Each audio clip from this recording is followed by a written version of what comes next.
I would like to welcome the professor from the Chinese University of Communication, Catherine, if I believe it's the European name. Thank you. Please, welcome. And I would like to welcome Mr. Rusmir Nefic, also from the CNBC, DACH. Please continue. Yes, please have a seat here, and I will be on the edge, so to say. Okay, so this panel is in English because we have two distinguished guests from, and this panel will be mostly talk about what's happening in Europe and what's happening in China, because we have two different worlds colliding regarding the media and the artificial intelligence. So just in one lifespan of 50 years, we have had an analog to digital, and then from digital to artificial intelligence. And the media has tried to overcome this. 3 years ago, a small news portal from Vojvodina, Vojvodina Uživo, has had a conference in 2023 where we asked the question, can the artificial intelligence influence the media? And today, just 3 years after this, we asked how the artificial intelligence can influence the media. So just allow me to briefly introduce you who are our guests. The Professor Bai is from the Chinese University of Communication, one of the largest universities and one of the largest faculties regarding the communication, not only in China, but I believe in the world as well. And we have Mr. Rusmir Nefic, who is currently leading the largest European media project, and that is the creation of CNBC DACH. It's the something very interesting that you will explain to us later on during the panel. And my first question would be to all of you: how do we now use the artificial intelligence in media in China? So please let us know, because what I have read is that in China, you actually have targeted that person, that you have the news targeted so that the person will be able to read it in a precise moment of time when the person is ready to receive the news. I believe that's the next level of disseminating the news. How do you do it? Yes, I'm sorry, is it working, the mic? And this is something the artificial intelligence cannot do. It's the, yeah. And it's a live thing, so it's the changes are possible. Why it's not working? Okay. Not working? I think you should need to use the mic. I'm sorry. No. Okay. I'm okay. Okay. Just from the host's introduction, I'd like to just give you a brief beginning of the China, how to use AI in the journalism, just a brief beginning. Yes, in the past 10 years, we have already begun to use algorithms for disseminating news and other content like cultural content, entertainment content. We've used it for more than 10 years already. But now, when we are talking about AI, we actually talking about generative AI. The whole industry began to notice this new technology is just from 3 years ago, at the beginning of 2023. And now, in our country's planning for the entire nation, AI has become top priority for the whole country's development, which is challenging the structure of even every industry of culture, of content. So journalism is just one area of the whole picture. What I am focusing these years is how we use AIGC to create audio-visual content. And I am responsible for a project which is called Decoding the Chinese Culture Genes. And we have released over 172 videos that is made of AIGC, and it received over 1 billion views across the internet. Just to make it more, so you are actually, the IE is making the video content Yeah. from the prompt. Well, this is just one part of my work practice, and I'm also doing my research. Yeah. Okay. Yeah. Just to make it more media oriented. So what is interesting to us, as you have said, in a 15th five-year-old plan that China is doing, because the China is doing its economy on a 5-year plans, you have put the IE in the center of everything. So the whole industry. So it's not only media, culture, but it's also technology, the building, the infrastructure, and so on. Yes, I think AI is changing the structure of every industry in China now, even including architecture and others, because AI is useful for management and information gathering. And so this is one part of the work in every industry. Okay. Yeah.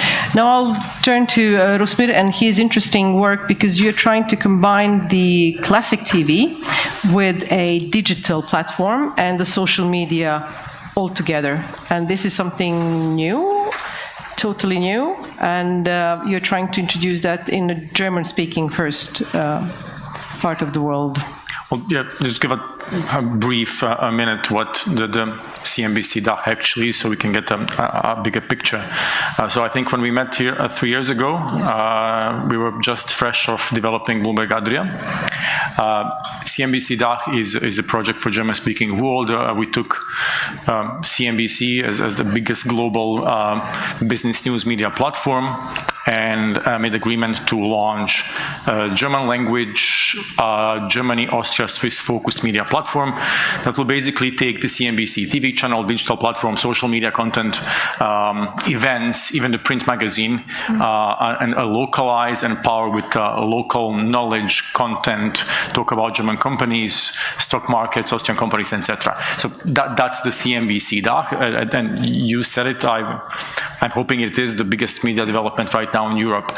But the moment that we are now thinking about, so it's a cool project because in a way we are taking the legacy of the big media brand and trust, but then on execution phase it's pretty much a startup, which means we can use all the latest technology in creating the product itself. So we can pretty much rethink how we actually create our content, and of course even develop our digital platform and TV platforms, meaning that at this moment we can, accept all the technology, but still we need to think very carefully to which extent we want to use an AI. So Catherine said, generating the content, that's the moment when we stop. So I think from our perspective, we are going to use an AI to understand our audience, to be able, I think Elisabetta said, hyper-personalized experience for every single user, because platform will be behind the paywall, meaning that we'll understand every single user, who he is, what kind of stocks he's trading, what kind of companies he's interested in, which part of the day he's using what kind of device and content, etc., which will enable us to give to every single user precisely the content he needs at the moment he wants it, to the platform that he's using at that moment. Even when he comes to a digital platform, it will be super hyper personalized, my stocks, my companies, my news, what I want to know, what I follow.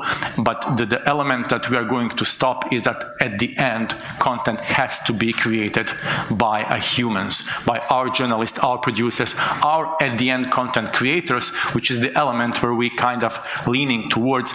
At this moment we are building our staff, and we don't employ journalists.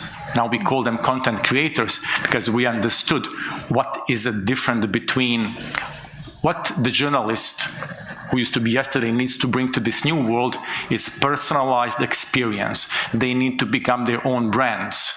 They need to create the content on multiple levels, multiple platforms. They need to be super personalized. We need to understand who is creating the content, and we need to associate with the person itself beside the brand. So that's the trust part. So this is where you both said that everything is highly personalized, everything is very precise for the user, but this is where you differ. In the European set of creating media, it's the human who actually has to deliver and say, this is me in front of the camera talking. And in China, we already have the anchors on the TV who are AI generated, right? And that's already kind of a natural way, so to say. So could you please clarify it more, how it's in China very normal to have a algorithm actually do all the things in the media instead of the journalists or the editors? As the example you just noticed, the virtual anchor. Well, that's very popular in China in recent years. But for me, real people is more trustworthy. That's true. But I think there is a spectrum of what is news and what we disseminate use. One side is attachment, and the other side is reality or authenticity. So we need to engage our users. So we use interesting human images in those areas like cultural, entertainment, and sports. These areas we use virtual anchors to attract our audiences. But in some other areas like politics, economy, and education, maybe, we use real human. That means more trustworthy. Yes. Mm-hmm. Okay. And because the CNBC will be dealing with the economy mostly, then this is the trust that you actually need. It's absolutely the trust. Yeah. At the end, it's trust into the brand. But when we discuss AI in the news, but news in general, so what is the basic news industry driver? It's a trust. I'm not saying facts, because facts, we can both see the same facts in different ways. We spoke this morning, for you something can be glass half full, for me glass half empty. I think we agree that, Earth is probably not flat, but beside that, a lot of other things are depending on from which angle we are coming. So that brings us to a trust. Do I trust a certain media platform? Do I trust a certain media brand? Or at the end, do I trust a certain person? And that is when the big brands come into a picture. Brands I'm working with are, CNN, Bloomberg, Euronews, CNBC. They're building their legacy and trust and credibility for the decades.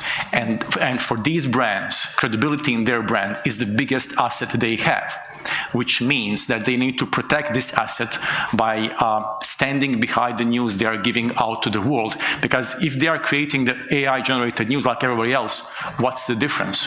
What is my special moment? Why my brand is worth more? So ultimately, trusting these brands means that content absolutely have to be curated, produced by the actual people. And these brands, and this goes for us as CNBC DACH, we will never go into the AI-generated content. Yes, research, yes, as a tool, yes, as a translation, of course. Yes, as when the product is done, how to shape that product to different platforms, yes. But the actual decision, what the content is, and how the content should look like, will absolutely remain in the human hands. Is it the difference between, because in China, there are so many people, there's so many users. I mean, we're talking about billion. Is it because of that you are using the artificial intelligence to create the content, to make it easier to disseminate the ideas instead of us Europeans who have, I don't know, the DACH maybe will be covering about 100 million people or something? Yeah, that's one very important context because we have billions of people. Algorithms help us to increase efficiency. But another context that I want to mention is our media industry is kind of special because we have state-owned mainstream media, and that's a huge system. From the national to provincial to every city, even every village has its official media. This is a very special system in China. And for this media, no matter what kind of tools they are using, generative AI or professional shooting, they are trustworthy because they have very strict evaluation and the judgment, and they have rules to control what they are producing is trustworthy. That's in the middle of the contract. But Rosemary, you said that there was a very interesting discussion the other day that you had in somewhere in Europe with the Reuters and everything, and we have the Reuters Institute that actually deals with the journalism and does the research in the area of journalism, and they said that the Generation Z, and I would like to ask some of the students here that are present or the startups that are here present, is it so that there is a news fatigue and that the young people are not very much interested in the news anymore? And what can the European media do to make young people again interested in the news? And then again, should we use the artificial intelligence for that or not? Just go one step back. So I don't think the game is about numbers. The Bloomberg, CNBC, CNN are reaching billions of people. So I don't think that it's actually particularly about numbers. It's more about, I said, the whole trust. But what you said is, yeah, I was in Berlin last week, and there was a big media conference. But on the side of that conference, the Reuters did a really interesting dinner. There was Reuters president and chairman of Reuters Institute with, I would say, like the head of the news departments and the media companies in entire Germany, 25-ish people, and there were multiple topics that we actually discussed in, I was surprised how interesting way. One of them was how AI is affecting what we are doing, how we are going to kind of way fight back against the AI-generated content, what makes us special, what is our connection with the viewer and the audience, how we maintain that kind of connection. And that's something that, you know, we can talk later because it's very interesting. But you said news avoidance. So what Reuters Institute said, and that's a huge topic, and they gave us the data that news avoidance is raising dramatically in Europe over the last 10 years. And especially when you look at the target groups, young 18 to 25 audience, especially one without university degree. They are just skipping the news. Multiple reasons why, and this especially goes with digital news. The algorithms that are working in, let's say, Western world, they're pushing this narrative of confrontational news, usually the bad news, and the young generation is kind of fed up with it, just skipping the news, moving beyond the news. And how to put them back, that's a like $1 million question. We had a couple of media on the dinner, and they said that they're using actually the influencers. So they are paying influencers to put their articles into their communication, podcast, whatever, basically saying, hey, I just saw this amazing article on XYZ digital platform, please go there and check it out. So now we have a situation which is total paradox. The established media brand will pay influencers, someone who was pretty much unknown a couple of years ago, to push the article, to create that his audience come into the platform and read the article, and they are paying for it, which is totally crazy. But the problem is the effects are very short term. So yes, the article that was placed in this kind of platforms had a surge in reading, but that audience comes and goes back. They don't return. Basically, the audience is there because they care about article, because some influencer recommended this because of some reason, but still they didn't associate this article to a news platform itself. Come to the trust again.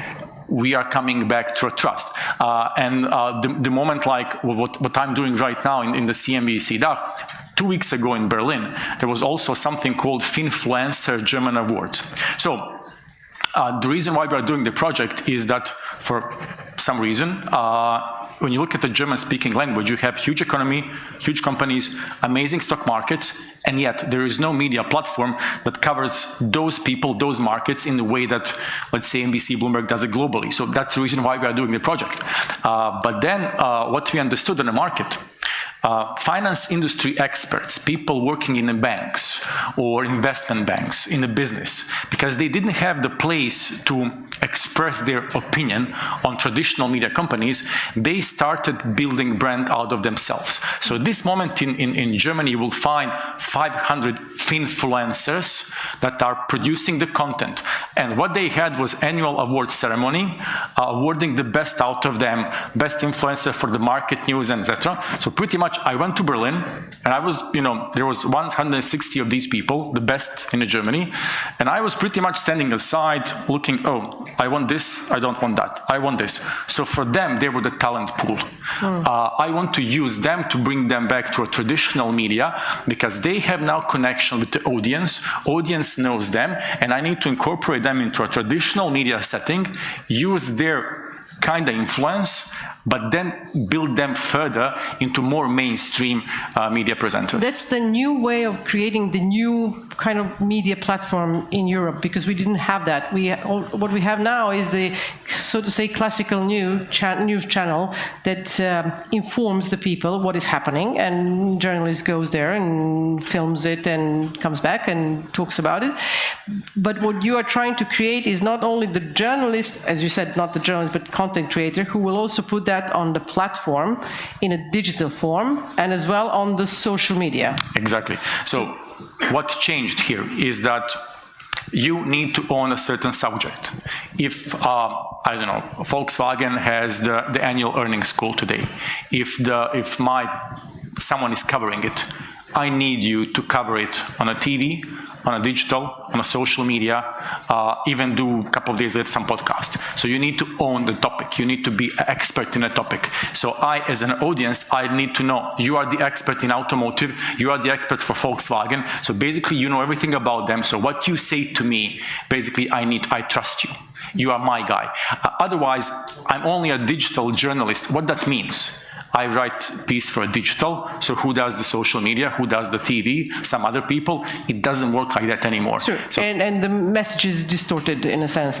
But then we come back to the Chinese model, because what the Chinese are doing is that they're actually making a news which is written, and then the AI makes a video out of it. Yeah. And then maybe the artificial intelligence is actually doing kind of also content creation in a sense. Yeah, now what we are doing also video, we call it an ecosystem, because I think AI didn't just bring a productivity boost, it's also let us have a partner of creativity. And I also call it a democratization of creativity, because every single person can use this tool to create a video of their own. Can I invite us to watch the video I prepared? Please switch to the second one. It's called Paper Cell Phone. In the second video. The second video. Do we have the second video? Yeah. Can I have the voice? 多少钱啊？ 70， I hope you see the 这是最新的华夏味，还有20倍变焦，68块。 So this is created by the artificial intelligence? Yes, yes. This is 小 created 朋 by 友， the 这个不是玩具哦，这些是烧给去世的人的。 And what is 什么是去世啊？ the message of the video? Yeah. 这孩子怎么一个人跑出来 Please 了？ pause. 家长呢？什么叫去世啊？ Okay, this Pause, please. 是 video. 不是去一个？ This video is created by 2 young people during Qingming Festival, and after it went online, it quickly gained over 100 billion views across the internet. And I still remember a comment read, "The less human-like AI made the most human-like film," because it's about to remember the deceased people in the family. And I watched this video, and I even water in my eyes. So It's the emotion that they created. yes, I think the standard to evaluate whether a video is good or not is not what tools or what methods is 来 using. 这个给你。 It depends on its creativity and its topic planning. Yeah. So what you're trying to illustrate to us is that you can actually make a video, but this is actually made by the people, but it can be made by the artificial intelligence as well. In China, you are producing. But what I wanted to make it very interesting in relations with CNBC, that is. But let me just ask something. Yeah. Would you ever watch digitally generated Al Pacino doing a movie? I wouldn't, but I'm old-fashioned. I mean, can you imagine some amazing scenes from the movies if they were done by a computer, not by those people we love, we understand their emotions? Like, would you watch it? Would you feel the same emotion about it? I think that's the end of the, coming back to Germany, I had discussion a couple of days on something very basic. So if you noticed in Germany, they voice over the movies, they don't subtitle them. So I was actually in a meeting with Franklin Templeton, a huge investment bank, and there was a lady from Boston, she was their head of corporate comms. And she asked me, how are we going to use CNBC video on English? I said, yeah, we're going to subtitle. And basically her German colleague said, yeah, but you know what, like in Germany, we are going to doing only voiceover, we get used to it. I said, but it doesn't make any sense. I said, why? I said, do you know how Tom Cruise sounds? He was like, what do you mean? I said, there is no way a German actor can translate me the emotion of Tom Cruise in Amazing, I mean, Jerry Maguire. That goes even beyond to a video. Like, you can't generate that, in my humble opinion. True. But true, I agree. I'm just thinking maybe there is a cultural thing that we have learned how to, and we come to the regulations as well as Elisaveta was talking to Mihailo in the first panel. We maybe over-regulate things, and what Mihailo said that now when we have seen the US and the China, what they are doing with the artificial intelligence, and that we have kind of maybe hit some breaks, and I'm looking at our next panelist because he also comes from the office of the, that maybe we should hit the brakes and that maybe we should step in. So, but it's very interesting what you are doing with this, this news media project is that you are trying to mix something that hasn't been mixed before, and that is content creation, or as we call it in old-fashioned journalist, someone who writes it, and then there is a digital, to put it on a digital platform, and then there is also this person to write the content for the social media, which is very interesting because I personally know that if I want to put something on a social media, and if someone else does it for me, then it's his thoughts, his emotions, not mine, and it's very hard to translate. So what you are doing, it's very actually pioneering work, I think, and it would be interesting to see. We're trying even to go a step further. Like, but keep in mind, we are building a very niche media platform. We are talking business language with CEOs, stock markets, etc. So that's very niche. So we need to provide that audience to really high-level content they understand, and then we are trying to accomplish that in multiple different ways. The digital platform we are building, ultimately, it ain't gonna even look like traditional news platform. It will be like almost small trading tool where at the end, the goal is that you be able to buy and sell. Because everything we are going to do in CNBC DACH needs to come to one very simple thing. Am I buying or selling certain stocks? And that's it. And that the whole philosophy comes to that. But then all the people who are actually producing the news needs to come from that mindset. And actually one of the members in my team created this amazing, very super simple question that we are asking and will keep asking every single person that needs to join this platform that we want to employ. Do you have a portfolio? Do you trade? If you don't, you are not someone who should work in my platform, because if you don't think from that perspective, if you don't, and a different story. I was approached by the Austrian news presenter, amazing, super famous ORF, one of the main news presenters. So she came and we were talking and she said, I'm interested in this, I would like to know more, I would like to be in chance to join. And she is traditional news presenter. And I'm telling her, CNBC is something different. We talk the stocks and we talk the markets and everything else. And I tried to explain, and she understood that she doesn't have the knowledge for that. And she said, but okay, how can I learn? And I'm like, I was kind of puzzled with the question. And then what I said, I see the only one way. You go tomorrow, you take 10,000 euros from your bank account, you start trading. And for the next 6 months, you trade daily. Don't buy NVIDIA and let it stay there. You need to trade. You lose money, win money.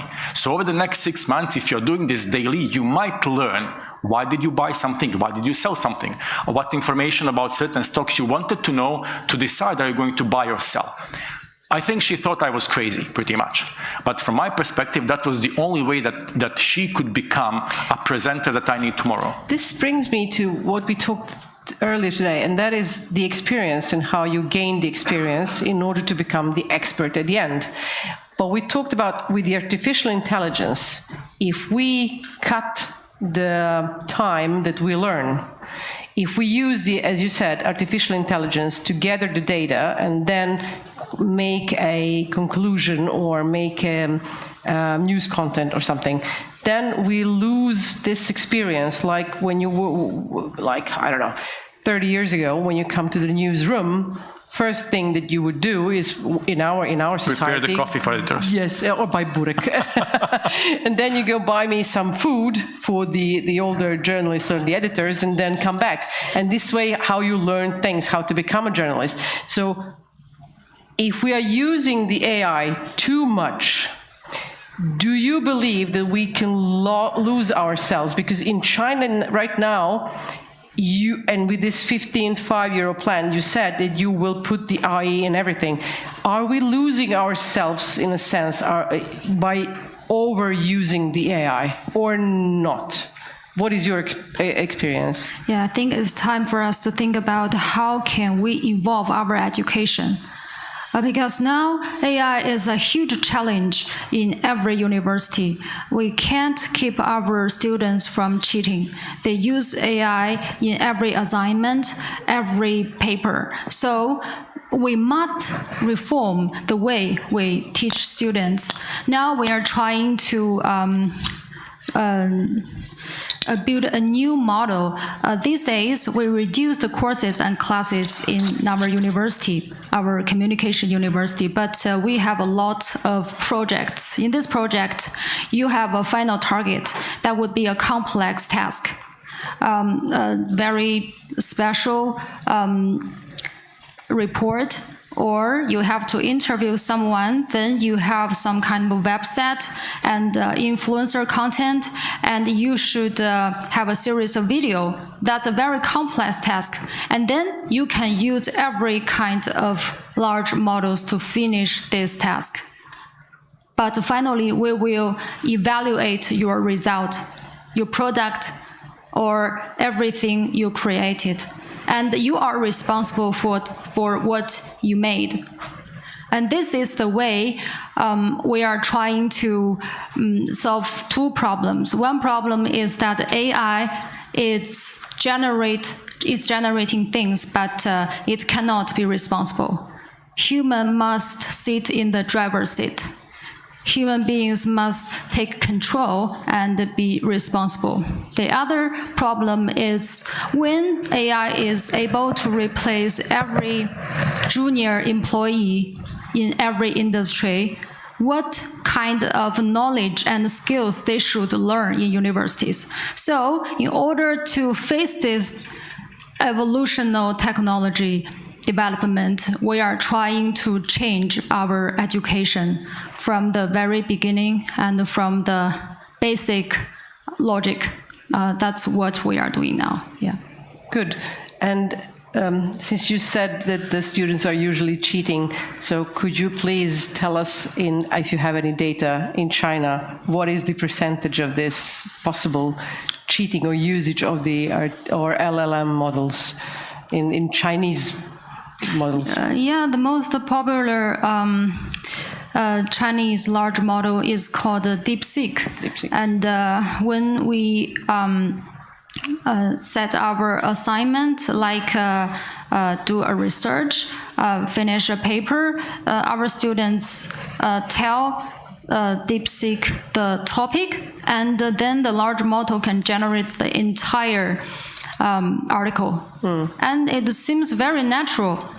And I've checked several of the assignments, and as the technology evolves, the accuracy will be increased. And this is how those engineers are evaluating whether their technology is developing or not. So in 5 or 10 years, what AI generates is not what we see right now. They can generate a lot of things that even senior employees or even the employers cannot see. They may have creativity, they may have wisdom, because the way they are learning is just as human learning things. We gather information, we accelerate experiences, and in the future, when AI know how to learn, they already know how to learn, and they have more ways to learn. They have more ways to accelerate their experiences. I think But you believe there is no difference between AI and human beings. The only difference is they have to depend on the screen, but we have physical body. Yeah. True. But But if you we said, take this to the media world, and this was one of the topics that we discussed with guys from Reuters, in a way, how do we defend ourselves, meaning the media industry, out of the air? Because if we all can create the same content, what is a difference maker? So at the end, in a way, solution was find what you are excellent at, find what you are amazing at. For every media or news organizations, you need to take a very deep look. What are we doing the best? Lose the rest. Master what you are doing the best, master what are irreplaceable. You can't replace reporter standing now in Israel, in Iran. You can't replace that guy standing there. You can't replace Christian Amanpour doing the hardcore interview. You can't replace those. So basically find what you are best, what it can't be replicated, master those elements, those skills, put all emphasis on them, lose the rest that can be easily replicated, ultimately become unique. I don't know, whoever follows, you heard about, for example, Bianca Nobilo.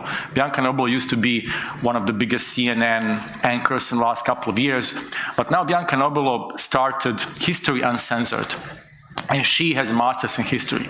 So if you go to Instagram and you're looking for Bianca Nobilo, she's explaining the most complex global things.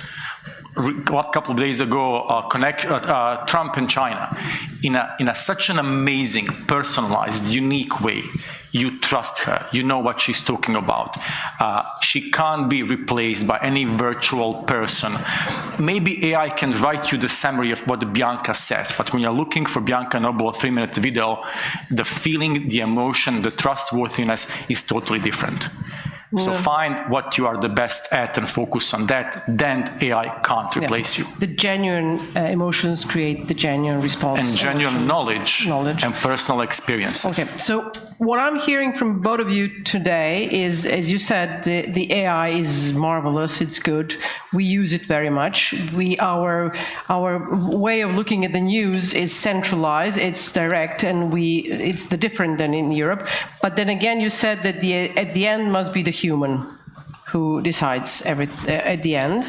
Yeah, here I want to emphasize the last aspect of this problem is governance and regulation, and how we treat the development of this very special technology. Yeah, in China, we have, like in every industry, we have policies for AI.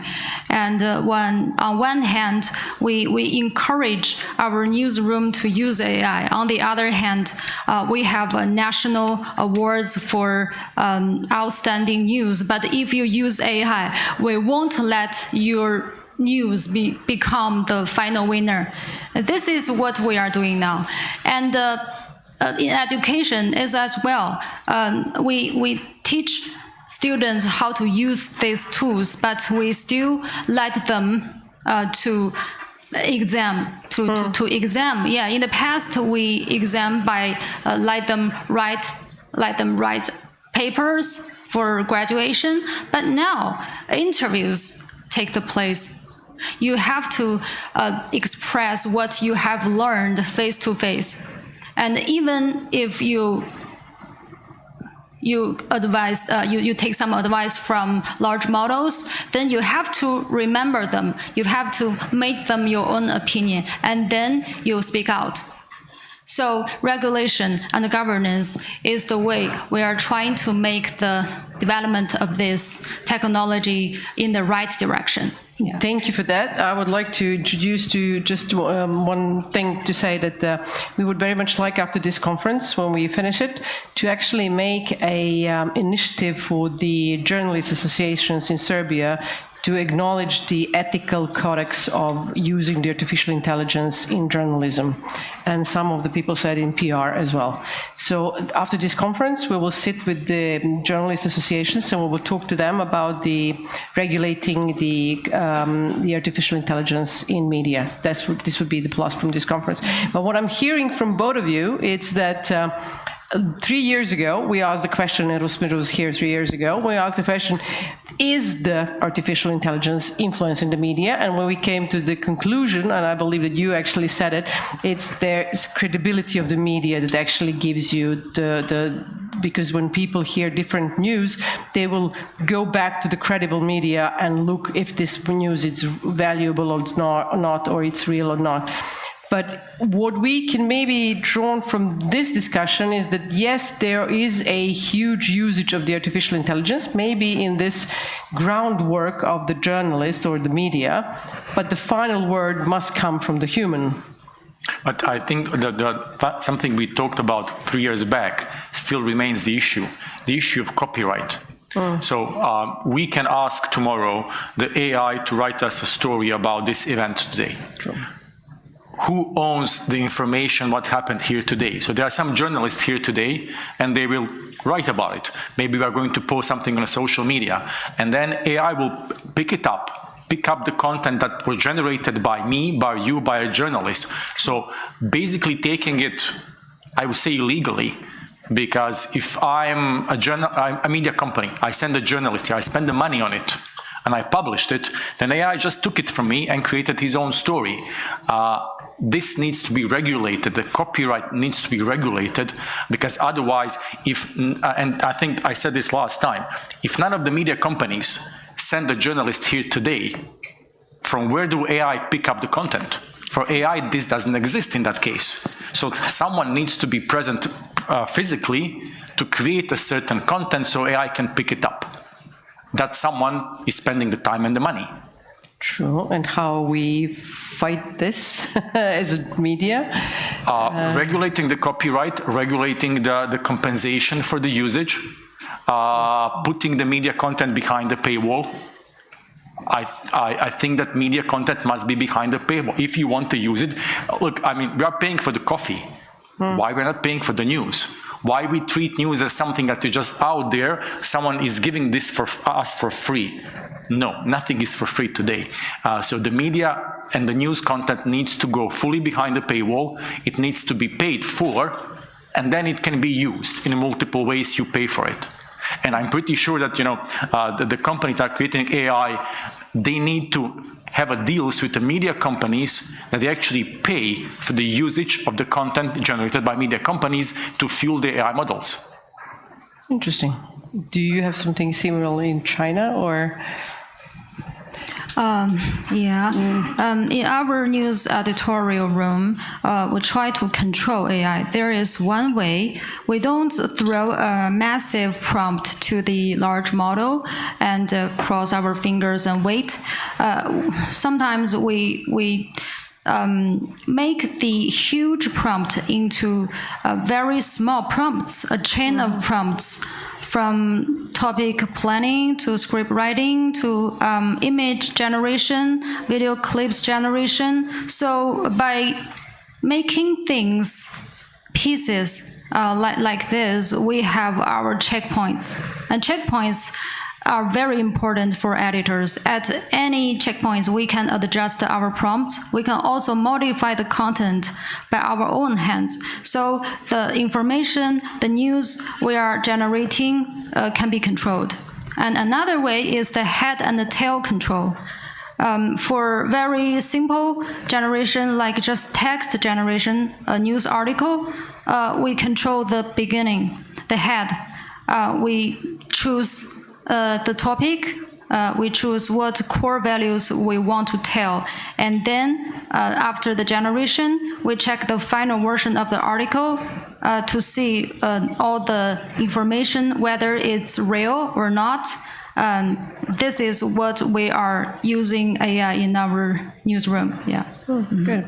Is there anything at the end that you would like to express that we have not mentioned during the panel before we ask the audience to maybe ask the questions? No? No. Just be exceptional to whatever you do. You're being a journalist, you're being whatever. Be exceptional, you can't be replaced. True. Any questions from the audience? Do you have any questions? Please be free. Yes? Social media is a problem also before AI, because they're not regulated as media. No, but when you look actually at Reuters Institute, the trust in the social media is extremely low. And that is yeah, we are consuming that content. Yes, but ultimately trust is, I would say, below 15%. So we know majority of that is fake. Super personal example. I follow golf very closely, and there is Live Golf funded by Saudi PIF, and they have some problems. And I'm reading the news. Sergio Garcia, one of the best players, is considering he reached back American PGA Tour. He wants to come back. I click on the news. I read the news. It's super nice, professional. His statement, and it doesn't make any sense. I go. There's Essential Sports. I go back. I go to trust established golf media platforms. That's not the news. So basically, it was absolute 100% fake.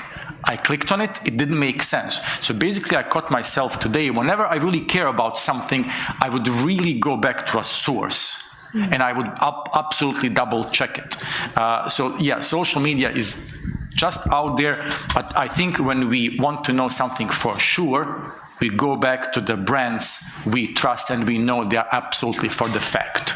And that is the moment where, with all this massive news production, the actual best global news brands are benefiting, because when you want the real news, you come back to them.